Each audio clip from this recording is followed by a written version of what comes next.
coordinación con esos tipos de departamentos para que se haga de la manera más transparente, que la iglesia tenga un informe de qué entró mensual, qué se hizo con eso, para que no haya lugar a la duda. Pero, Sí, perdón, yo creía que si el pastor tenía un ejemplo, su empleo, su trabajo, no debía tocar el dinero de la iglesia porque no está dedicado único y exclusivamente a los servicios de Dios. Bueno, eso dependiendo. Mira, hay muchísimas iglesias, y yo no lo veo mal, que prefieren sustentar al pastor para que el pastor tenga más tiempo en las escrituras y pueda alimentar con lo espiritual a la iglesia. Sí, que no trabaje. Y eso es un derecho que Dios ha dado para los pastores. ¿Tú me entiendes? Que sean sustentados, que el que coma, que el que ministre en el altar, que coma del altar, que coma, no que se sustente o que viva del altar. No es que se enriquezca del altar, lucre, porque ahí es que está el problema. ¿Entiendes? Ahí es que está el problema.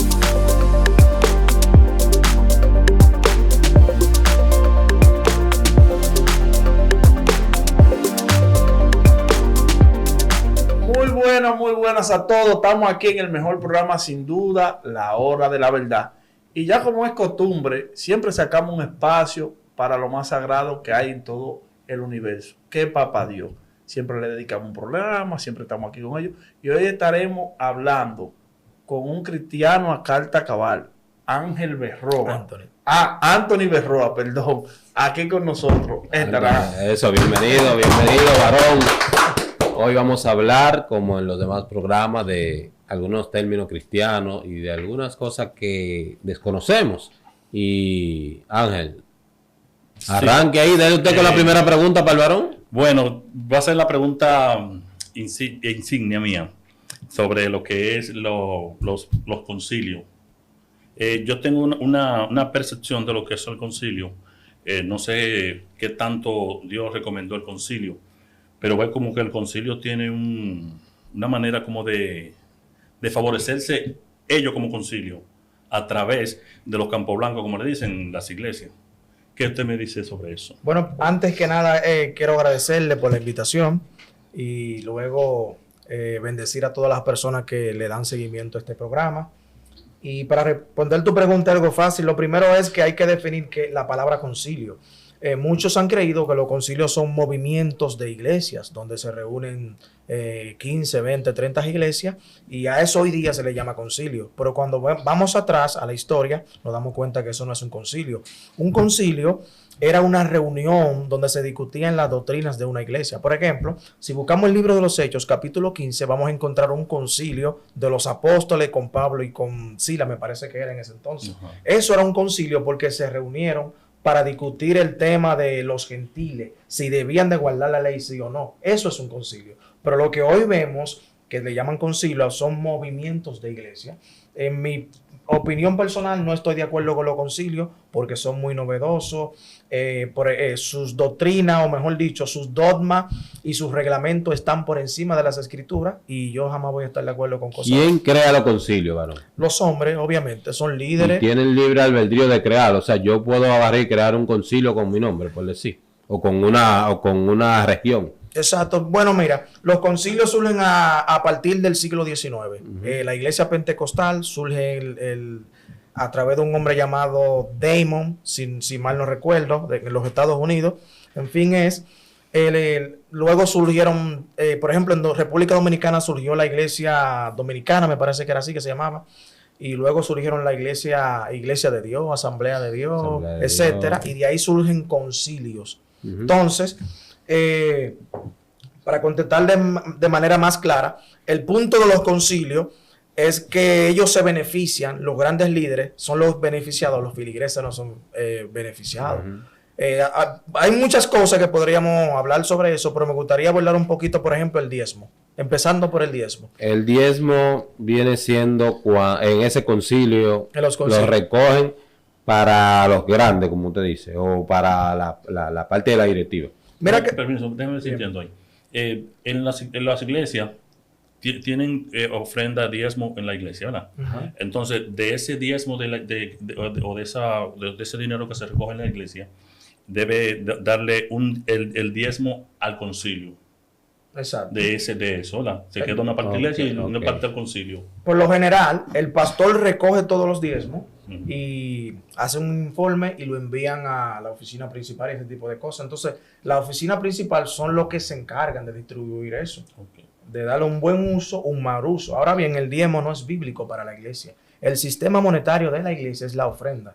Y eso lo podemos ver en las escrituras. Por ejemplo, Ay, voy a leer el texto. varón, Parece ahí, varón, parece ahí. Espérese, varón, déjame preguntarle algo, Parece espérese. ahí, claro. Claro. Que aquí primero traímos un cristiano Ok. que dijo que el diezmo se daba en alimento, que ese fue el mandato que Dios mandó. Exacto, exacto. Otra sierva que traímos Ujú. dijo que no en alimento, que tiene que ser en efectivo porque ya el mundo cambió. Yo a esa misma sierva Y- le dije y sobre que el mundo todo, puede Junior, cambiar, pero Dios no cambia. Junior, Exacto. sobre Ni la todo, escritura ha está cambiado. en la Exacto. Biblia, sobre todo. Sí. Ellos afirman que está en la Sí, Biblia. entonces ahora yo quiero que usted me deduzca al paso y detalladamente todo lo del diezmo. Claro, Excelente. Porque Bueno. le voy a decir algo. Esos siervos ven esta entrevista Sí. Bien. y van a escribir en su comentario. Sí. Entonces, defíname esa parte. Ahora yo estoy confundido. Defíname esa Excelente. parte. Mira qué sucede. La primera vez que la palabra diezmo aparece en la Biblia, aparece en el libro de Génesis capítulo 14, versículo 20, donde dice que el patriarca o el padre Abraham, de un botín que él tuvo, agarró y le sacó diezmo al Señor, y en ese caso fue al sacerdote Melquisedec. Abraham le dio los diezmos de un botín, pero Abraham diezmó una sola vez, y lo que dio fue del botín, lo que consiguió en esa guerra, en esa localidad. De todo lo que él consiguió, que no era dinero, le dio los diezmos a Melquisedec. Pero si notamos, Abraham no está diezmando de su riqueza, porque era bastante rico, Dios lo hizo rico. Él diezmó de un botín y diezmó una sola vez. Entonces, ¿qué sucede? Luego Jacob también le dijo al Señor, pero lo de Jacob es peor, porque Jacob le dice al Señor, si tú me bendices, entonces te daré los diezmos. ¿Tú me entiendes? Le está poniendo una condición al Señor. condición. Luego, vemos que el diezmo fue establecido para el pueblo de Israel, ojo a esto, como el sistema monetario de ese pueblo. Porque los diezmos no era dinero, era alimento. Se le daba a las viudas, huérfanos, extranjeros y a los levitas, que eran la tribu sacerdotal, porque de todas las tribus fue la única que no recibió heredad, y el Señor le dijo, yo soy tu heredad, y toda esa tribu sacerdotal era sustentada del diezmo. Se alimentaba porque eran los que estaban encargados de los sacrificios y de los instrumentos y los tabernáculos, la fiesta del Señor, eran ellos, la tribu de Leví. De manera que el diezmo fue dado a Israel. Primeramente Abraham diezmó, luego Jacob, me parece que Isaac, pero se le dio a Israel para sustentar esa necesidad que había en la época, y no era dinero. O sea, Dios nunca vio un negocio lo que hay hoy día, ¿me entiendes? Entonces, cuando tú te vas a Malaquías, capítulo 10, dice el Señor, traer los diezmos y la ofrenda al alfolí, y haya comida en mi casa. Y dice que el que no diezma maldito es con maldición. ¿Por qué? Porque el diezmo en la ley era algo obligatorio. ¿Por qué obligatorio? Porque era hacer el bien. ¿Tú entiendes? Tú tenías que darle a un extranjero, una persona que venía desprotegida, que venía sin nada, una viuda que quedaba también desprotegida, ¿tú me entiendes? Los pobres que no tenían que comer. Entonces, por eso Dios lo estableció como algo obligatorio para el pueblo de Israel. Y si yo tomo mi diezmo, ¿verdad? Ujú. Y me voy a un hospital o a una cárcel o a alguien que lo necesite, le hago una obra, hago el bien con esa persona. ¿Qué pasa? ¿Está mal o está bien?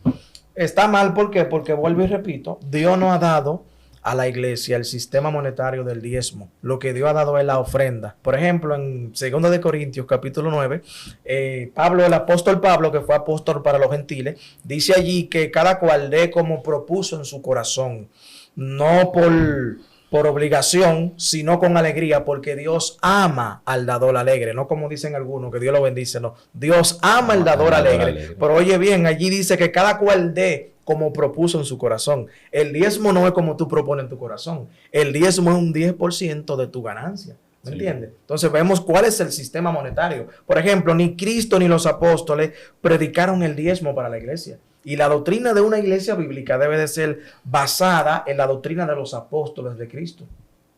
De manera que eso deja mucho Enseña que decir. que el único dinero que debiera de entrar como ingreso en la iglesia es la ofrenda. La ofrenda es el sistema monetario que Dios estableció para la iglesia. Exactamente. Hicimos un culto, todo el mundo echa lo que entienda. Sí, porque en la ofrenda no hay ningún tipo de manipulación o de engaño, en el sentido de que yo no tengo que decirte cuánto tú tienes que dar.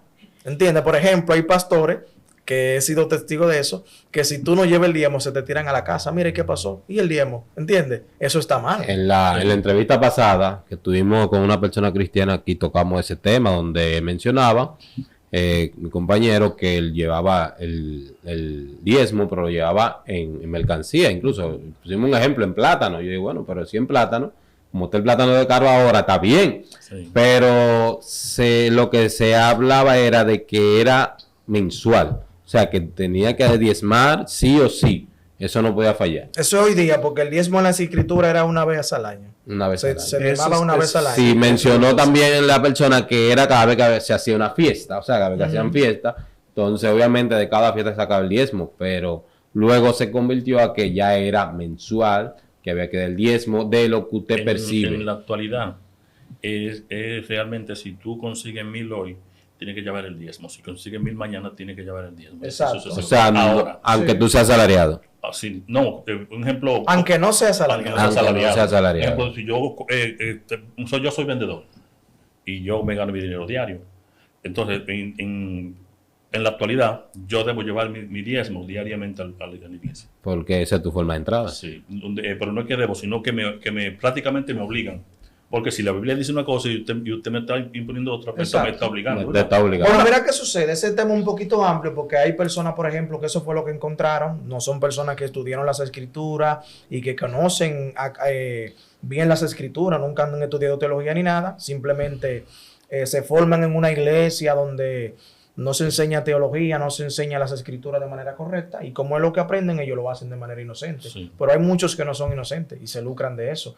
Pagan buenos colegios con el diezmo, compran buenas casas, hay muchos que compran buenas jipetas, se van de risoles, se van de viaje, hay otros que han comprado avión, de todo tipo de cosas. Una pregunta, Aarón. Yo siempre he dicho que siempre yo tengo una carta bajo la manga, como dicen. Muy bien. Actualmente, varón, ¿usted diezma? No, que yo no diezmo, porque vuelvo y te digo, yo no puedo someterme a un sistema que Dios no ha dado a la iglesia. Mi doctrina, mi concepto debe de ser basado en las escrituras. Ahora que esta entrevista coge sentido, te voy a decir por qué coge sentido esta entrevista. Porque él está alegando frente a la cámara que él no diezma, porque la escritura no se lo dicen. Y como quiere usted cristiano, si digamos, soy un hipócrita porque estoy contradiciendo las escrituras. Lo que pasa espérate, déjame decirle. Es un tema de conocimiento. Sí, pero espérate, porque aquí vienen algunos y te dicen una cosa, pero hacen otra. Sí. Entonces él mantiene su palabra. Claro. Él me está diciendo a mí que el diezmo no es como lo exigen en las iglesias, por eso él no lo da. Es que no es bíblico. Exactamente. Entonces, otra pregunta. Hay unos pastores disculpando que el que no diezma lo sientan hasta en el banco de atrás. El que mata en disciplina. Y no solo eso, han llegado al extremo de que el que no diezma, según ellos, es ladrón. Porque Malaquía decía que era ladrón, que maldito era con maldición. Pero si ellos notan el pasaje, dice la nación. Es decir, no está hablando en plural, sino en singular. Estaba hablando de Israel. Sí, vosotros, toda la nación, ¿entiendes? Hablando a Israel, no a todas las naciones. No, porque hay que distinguir cuando habla en plural y cuando habla en singular, pero ellos no observan nada de eso, simplemente lo leen a la ligera y le atribuyen eso, que el que no diezma es ladrón, y como es ladrón, los ladrones no van a reinar en los cielos y por ende se van a perder. Es decir, que han negociado el evangelio y lo han llevado al colmo, que si tú no diezmas te pierdes porque eres ladrón, y eso no es bíblico por parte. Nosotros fuimos redimidos por la sangre de Cristo, por la muerte de Cristo. Dios no te exige dinero, ¿me entiendes? Dios no tiene un negocio en la iglesia, y me da mucha vergüenza a veces porque esto ha hecho que muchas personas ni siquiera vayan a la iglesia, ¿entiendes? Hay personas que desean ir a congregarse, ir a sentarse, a escuchar la palabra, y eso le impide hacer tal cosa, ¿me entiendes? Porque ven el negocio, ven la habilidad, la avaricia. En esa parte, varón, era que le corté a Junior ahí para decirle que es por un tema de conocimiento. El varón tiene su punto y está firme en eso porque él estudió la Biblia, ¿me entiendes? Él ha estudiado y sabe cuáles son, pero hay muchas personas que van a la iglesia por empatía, porque quieren estar en paz con Dios y quieren hacer la cosa bien, pero no se ponen a estudiar. Entonces, cuando tú no tienes un estudio, no tienes un conocimiento, tú no sabes qué hacer, tú te vas a llevar de lo que hace el otro. Tengo que creer lo que usted de lo que el otro le dice, te vas a llevar de eso. Incluso hay muchas personas que son cristianos y no te saben leer, no saben, ¿me entiendes? Pero sí fácilmente te hacen una buena oración, te hacen buenos favores, buena obra. Hasta ahí, pero entonces hay que conocer, hay que estar bien empapado de lo que es para usted saber si está en falta con Dios, si está en paz con Dios. Y lo lindo del caso es que cuando tú tienes un tipo de postura como la mía, muchas personas te satanizan y dicen, espérate, ese hombre no es de Dios. Mira, dice que el diezmo no es bíblico, pero mira que aquí habla del diezmo, que allí. Pero cuando tú le dices, búscame un solo texto en el Nuevo Testamento donde Jesús o los apóstoles estén enseñando tal cosa. Son cosas que nunca te lo van a encontrar, ¿me entiendes? No hay un solo texto en el Nuevo Testamento. Y en el Nuevo Testamento que aparece la iglesia, en el libro de los Hechos. Entonces nosotros no podemos basarnos en el Antiguo Testamento en cuanto a ese tema. ¿Entiendes? Hay promesas que no son para los gentiles, que fueron para Israel. Y ese tipo de cosas hay que saberlo. Aaron, yo tengo una pregunta de esa que Junior hace así, que son bucapié y problemáticas. Sí. Que yo no me he atrevido a hacerse a los otros cristianos que han venido aquí, pero como usted tiene mucho conocimiento de esa parte, yo sí se la voy a hacer. La iglesia se ha modernizado mucho. ¿A qué tú le llamas moderno? Hay que ver a qué tú le llamas moderno. Bueno, yo me refiero a que se han modernizado porque ya hay nuevos sistemas. Ahora, hoy en día, no sé si ustedes lo han visto, he visto personas que han entrado a la iglesia y han seguido el ejemplo y han como copiado todo lo que está. Y en un tiempo no muy estimado, esa persona se decide a poner una iglesia. Entonces, por eso es que le preguntaba ahorita que si el concilio, ¿quién lo rige? He visto personas jóvenes, he visto jóvenes que dicen, yo voy a poner una iglesia, y yo digo, pero ¿y cómo? Así, si yo tengo, conociendo a Ángel, mucho tiempo, él no tiene tanto tiempo que está en la iglesia, pero ya él va a poner la iglesia, el Señor lo tocó, o él fue seleccionado por eso, o cómo surgió, o es parte de la modernidad de lo que tienen las iglesias hoy con los concilios y los ministerios, que una persona dice, voy a hacer un ministerio, y los registra y ya tiene un ministerio. O sea, aclárame esa parte. Mira qué sucede. La Biblia establece de que la iglesia lo que hace es ordenar a los ministros. Por ejemplo, la Biblia dice que cada cual ministre conforme a la gracia que le ha sido dada. Pero aunque Dios me dé una gracia, yo debo de ser ordenado por una iglesia local. La iglesia local es la que se encarga, de ver cuáles son tus dones, en qué tú puedes servir al Señor, en qué tú puedes, es el punto. Tú puedes bendecir o puedes aportar a la iglesia. Entonces, no es que venga un Juan de los Palotes y diga, no, yo voy a poner una iglesia allí, porque posiblemente ese no sea tu don, no sea tu llamado, ¿entiendes? Entonces, tú lo que vas, en vez de edificar, lo que vas a destruir, porque tú no has sido preparado, no has sido capacitado para eso, y estás atribuyéndote un don que Dios no te ha dado. Varón, en mi caso, yo sí entiendo que el don que Dios me dio es de adorador, porque yo lo que soy cantante, y me dio el don de cantante, ¿verdad? Y de comelón también. Entonces, bueno, también, pero entonces, cuando yo llego a la iglesia de necio, lo que quiero es ser predicador, lo que quiero es ser pastor, lo que quiero es ser otra cosa que no tengo el talento ni el don, pero yo quiero ser eso. ¿Qué usted me dice sobre eso? Bueno, lo mismo que dije anteriormente, que cada cual debe de ministrar conforme a la gracia que le ha sido dada. Si lo tuyo es cantar, canta. ¿Me entiendes? Pero que viene un profeta y me dice, tú eres un pastor, tú eres un... Y yo... Eso es un desorden ya ministerial. Y yo no sé, no tengo la paciencia, aunque Dios la da, pero que Dios sabe a quién pone a tal cosa. Yo no tengo el talento para ser un pastor.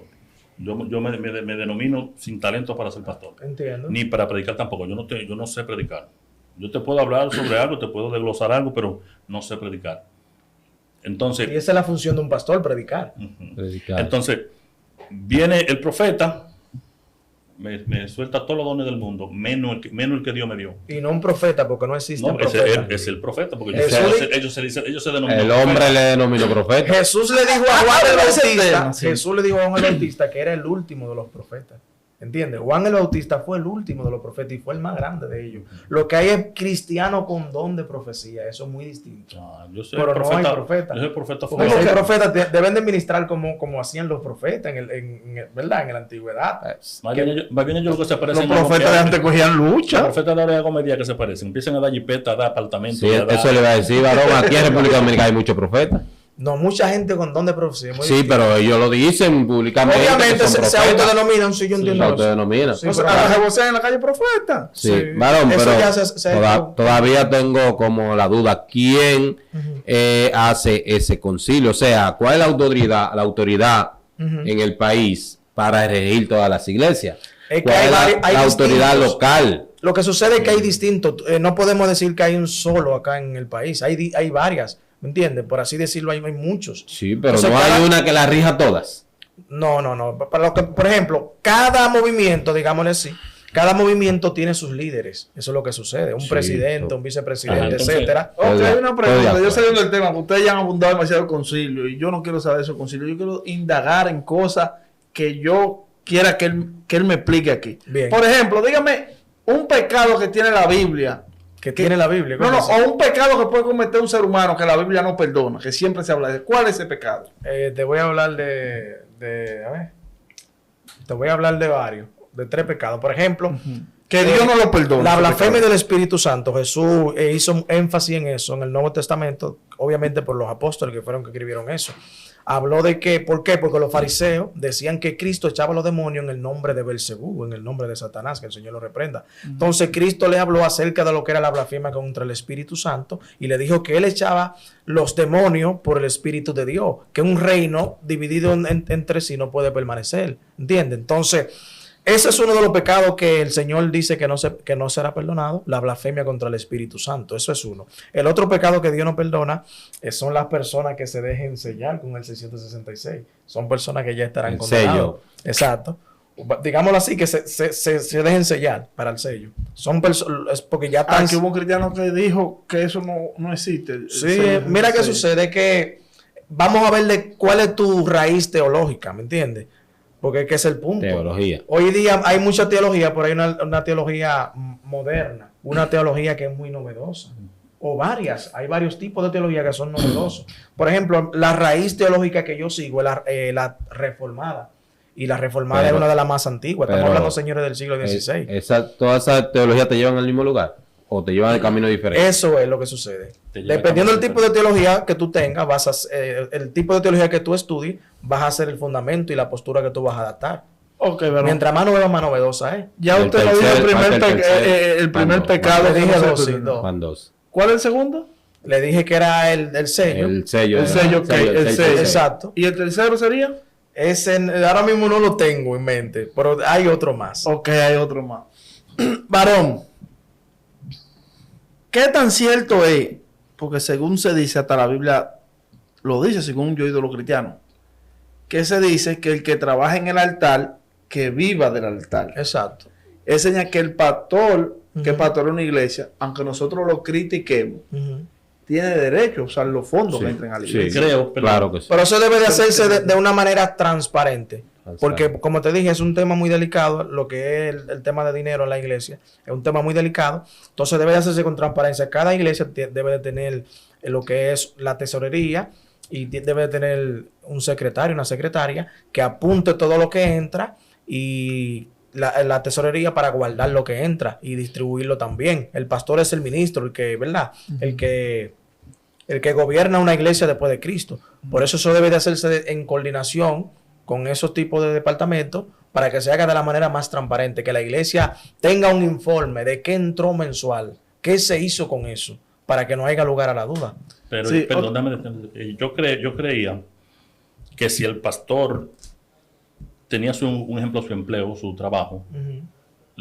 no debía tocar el dinero de la iglesia porque no está dedicado único y exclusivamente a los servicios de Dios.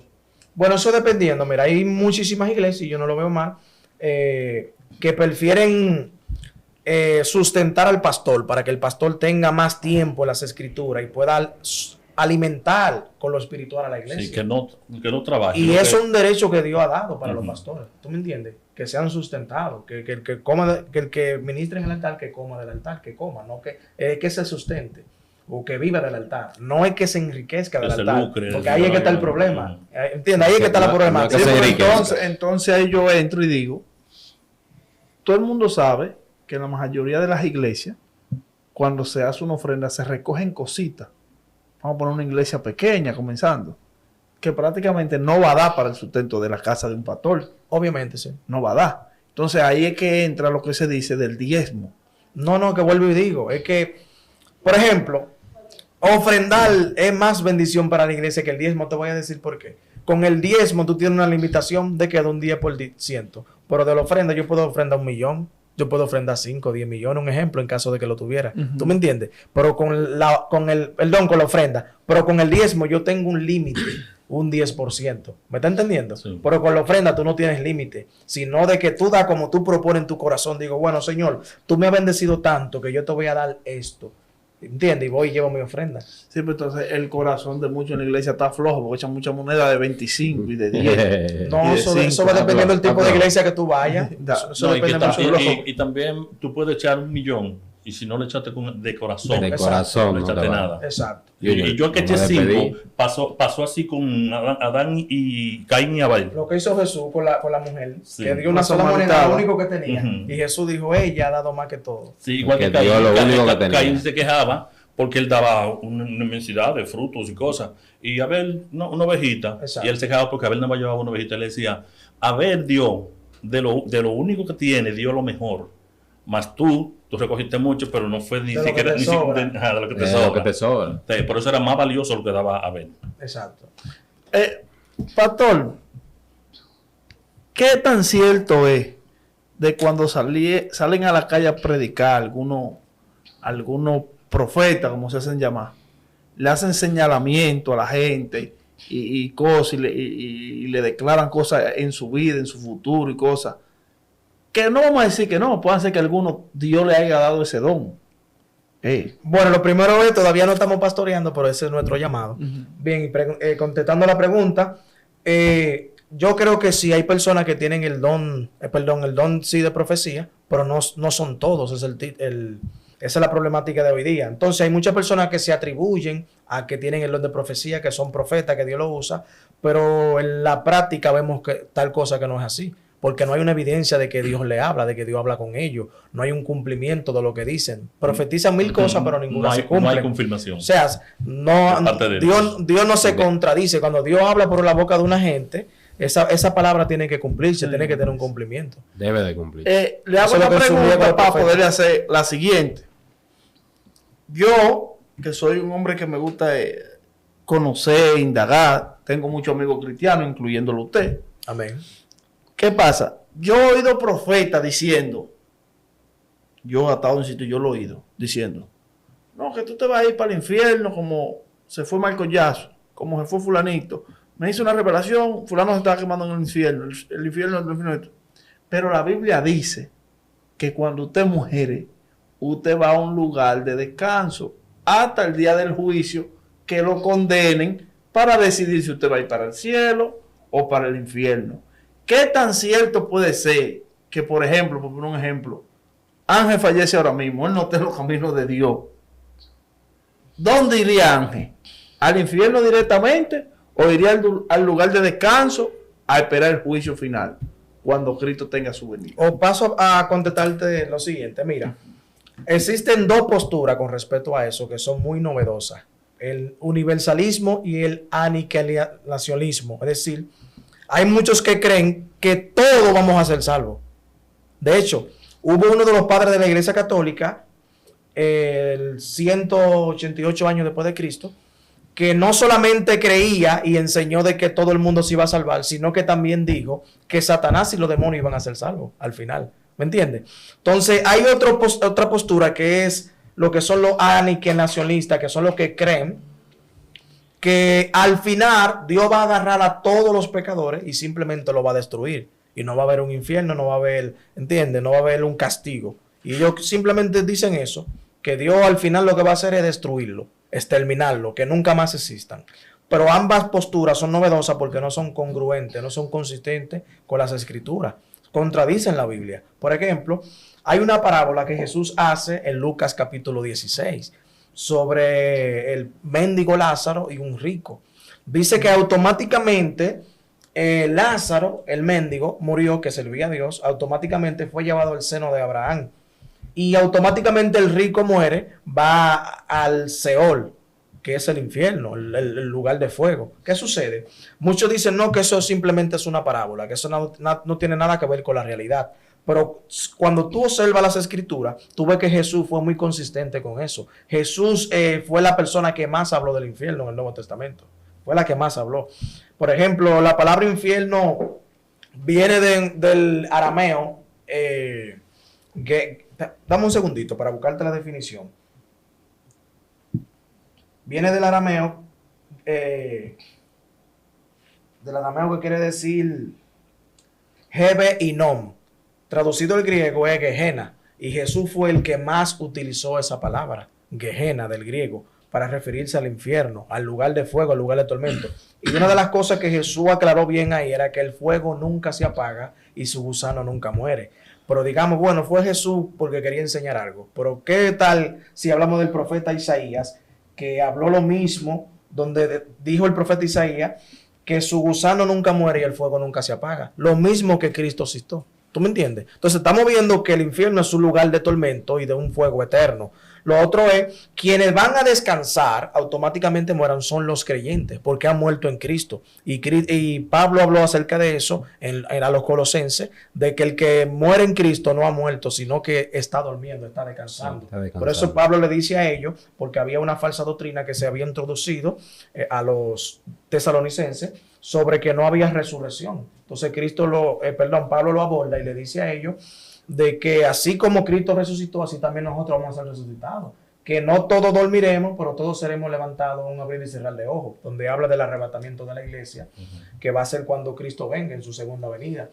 Entonces, es una postura muy novedosa el decir que cuando una persona no creyente muere, va a un lugar de descanso. Porque entonces, todas las escrituras que contradicen tal cosa sería mentira. Ok, pero entonces, la Biblia no tiene un versículo que se refiere a eso y dice que cuando muera, todo el mundo va a un lugar de descanso hasta que llegue el día del juicio. No, porque mira que lo que sucede. Muchas personas el tema del infierno lo ven como algo horroroso y dicen, pero ¿cómo es posible que un Dios de amor y de misericordia te mande al infierno? Lo que sucede es que la mayoría de personas quieren despojar a Dios de sus atributos. Dios es bueno y es misericordioso, pero también Dios es justo. Lo que pasa es... Dios es santo. No es que un Dios tan bueno te va a mandar al infierno. Ese Dios tan bueno que tú hablas, conmigo tiene 40 años hablando conmigo.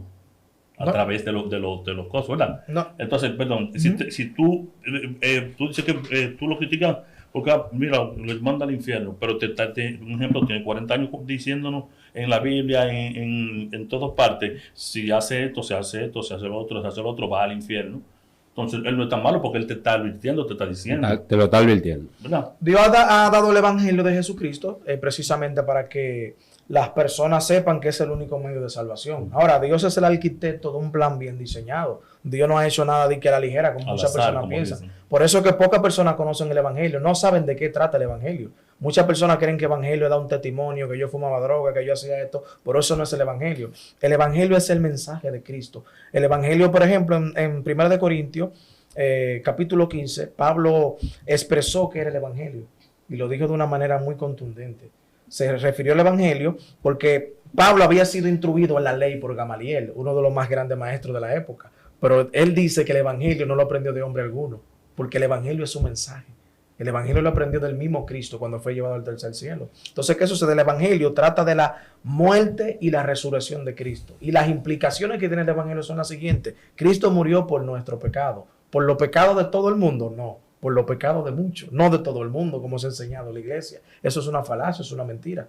Y por consiguiente, Cristo resucitó para justificación de los creyentes. Y la palabra justificación es declarado inocente. Sí. ¿Tú me entiendes? Esa es la buena noticia. Bien. Digo que se me fue la... No, ya busque la palabra que tiene, porque ya vamos a despedir, varón. Yo quiero, en lo que los muchachos piensan ya en la última parte, que usted piense en un mensaje para nuestro público. Claro. Que usted quiere darle. Siempre se ha dicho que cada cosa tiene un propósito y usted vino hoy a dar un mensaje. Entonces, fuera de todo lo que hemos hablado, que usted ya al terminar cierre con un mensaje a nuestro público. Excelente. Entonces, sí, déjame yo hacerle... Entonces, según usted me estaba diciendo ahí, le pregunto que si está mal que yo llegue a Los Caminos ahora y dé mi testimonio de lo que fue mi vida antes de Cristo. No está mal, pero ese no es el mensaje que Dios ha dado para predicar. Okay. El mensaje es el evangelio. Eso no puede ser reemplazado por nada. Sí. Tu testimonio personal tú lo puedes dar en un público, en un escenario. Por ejemplo, si tú estuviste en la droga, tú puedes hablar, compartir con personas que están ahí en ese camino y decirle que así como Dios te sacó, lo puedes sacar a ellos. Pero ese no es el mensaje del evangelio. Porque eso, tu testimonio no va a transformar ni a cambiar a nadie. Okay. El evangelio sí cambia y transforma. Varón, yo cuando estaba la cristiana que tuvimos aquí los otros días, muy buena por cierto, le mando saludos. Bien. A mí se me prendió un bombillo y yo le dije algo a ella. Ella al final me explicó su manera, se lo voy a preguntar a usted también, para oír las diferentes versiones. A mí me llega a la mente y me dice algo. La Biblia, la que hoy conocemos, nos relata lo que pasó en la historia de Jesús, cuando vino a la tierra, el rey David y todo eso. Pero no me confirma, por ejemplo, que por ejemplo, se dice 7 plagas de Egipto. Fue 7 plagas que pasaron. No es que la Biblia te está diciendo que ahora van a venir 7 plagas. Porque se supone que eso como, prácticamente yo lo veo como un libro de clase. La Biblia te está relatando hechos que ya pasaron. Ya pasaron. Y yo entiendo que la Biblia nos relata eso, es para que nosotros entendamos y veamos a través de la Escritura lo grande y poderoso que Él ha sido con todo el que le ha servido a través del tiempo. Pero la historia que se cuenta con nosotros en adelante, quizá mañana será escrita por alguien, porque quizá cuando viene a ver Dios más adelante va a tocar a alguien. Pero todo lo que Dios quería dar a conocer lo dio a través de las Escrituras. 66 libros, ni un libro más, ni un libro menos, inspirado totalmente por Dios. Sí, yo entiendo esa parte, pero en la parte que yo quiero que alguien me explique, es porque a ver si yo estoy errado en eso. Te entiendo. Es como yo le digo, el mar Moisés lo abrió. Exacto. Para pasar el pueblo de Israel. Sí. No es que ahora va a abrir el mar. No. Para pasar un pueblo. No, porque es su historia. Exactamente. No. Entonces, en eso que yo me baso. La Biblia viene siendo como el folleto que tú tienes que llevar en tu vida para tú estar de acuerdo a los mandatos que Dios dejó escritos en la Biblia. Y así tú te evitas quizá pereza que pasaron esos pueblos en aquellos tiempos con la homosexualidad de Sodoma y Gomorra, que Dios aborrece eso, con la esclavitud que le hicieron a Israel en Egipto y todo eso. Es como porque tú lo tengas de ejemplo ahí, que Dios no lo dejó. Pablo habló algo acerca de eso y dijo que la Biblia, refiriéndose al Antiguo Testamento, que fue escrito para nosotros en el sentido de, como para ejemplo para nosotros. Ahora, la Biblia contiene varios temas, varias materias. Por ejemplo, hay una materia que de la cristología, que trata toda la doctrina de Cristo. Por ejemplo, Cristo es la única persona que tiene 2 naturalezas. Una naturaleza divina y una naturaleza humana. Entonces hay una materia que es la doctrina propia de Dios, que habla acerca de la seidad de Dios, que Dios existe por sí mismo, de los atributos y ese tipo de cosas. También la neumatología, que es el estudio del Espíritu Santo. Está la escatología, que es los últimos eventos, ¿entiendes? Los temas apocalípticos y ese tipo de cosas. O sea, hay varias materias. La última pregunta para despedir. ¿Qué tan cierto es que se dice que en el medio sea del mar o no sé si es del río que está allá en Jordania, ¿no es? Que hay una bestia amarrada ahí, encarnada? ¿Te refieres al Leviatán? Sí. Dios en el libro de Job habla del Leviatán. Obviamente es digámoslo así, un fenómeno que nadie ha visto, ¿entiendes? Eso solamente podríamos creerlo porque la Escritura lo dice. Y dice que Dios le dio al pueblo de Israel a comer del Leviatán, le dio carne del Leviatán, porque Dios es el más poderoso. Y el Leviatán es un ser orgulloso, eso es lo que podemos conocer acerca de ese fenómeno. Pero hasta el día de hoy nadie podía hablar que vio un Leviatán o cosas así. Eso son cosas de la historia, de la antigüedad. Ok, ya para pedimos con el mensaje. Mándale un mensaje ahí a nosotros los jóvenes que andamos a veces de cabeza duro en la calle. Excelente. Haciendo cosas malas. Bueno, mi mensaje sería que traten de acercarse a Dios, de asistir a una iglesia donde le compartan el evangelio de Cristo, donde no vean avaricia, donde puedan estar en paz, congregarse y Yo creo que el evangelio es lo que puede cambiar a cualquier persona, no importando la condición en la que esté. Que Jesucristo siempre está dispuesto a perdonar sus pecados, a hacerle una nueva criatura y a vivir una vida nueva. Anuncia el mismo el evento Excelente. que tienen el lunes en la cancha para que todo el que ve este programa, que sea del municipio de Carrizo, nos acompañe a nosotros allá en ese evento. Excelente. No, y aunque no, Sí. y aunque no sea, también que vayan. Y Que vayan. Bien, sí, hay un evento ahí en Juanita, el lunes. La fecha no la tengo ahora mismo, me la Como podría el día dar. 8, ¿no? No, Lunes me 30. parece que 30. 30, Sí, lunes sí, 30. sí. Lunes 30 va a venir un pastor que va a estar ministrando la palabra del Señor allí. Él es de la línea pentecostal, pero es un hombre muy usado por Dios, llamado Juan Carlos Harrigan. Sí, sería bueno que muchos asistan de acá de los Yo me Carrizos. comprometo, si Dios me da vida y salud, de aquella a yo ir a disfrutarme ese culto en la cancha de Juanita. Invito a todos los que ven este programa que nos veamos allá. Yo voy a estar allá en primera fila, viendo ese pastor predicando, porque yo entiendo que estamos viviendo unos tiempos que tenemos que estar cada día más cerca de Dios y buscarlo y tratar de encontrarnos con Él. Porque ya que todos sabemos que Dios es la única salvación, el que da la vida, el que es dueño de los mal de cristal, del oro y la plata, aquí nada de lo que tenemos nos lo vamos a llevar. Así que ya ustedes lo saben y eso te lo yo aquí en la hora de la verdad.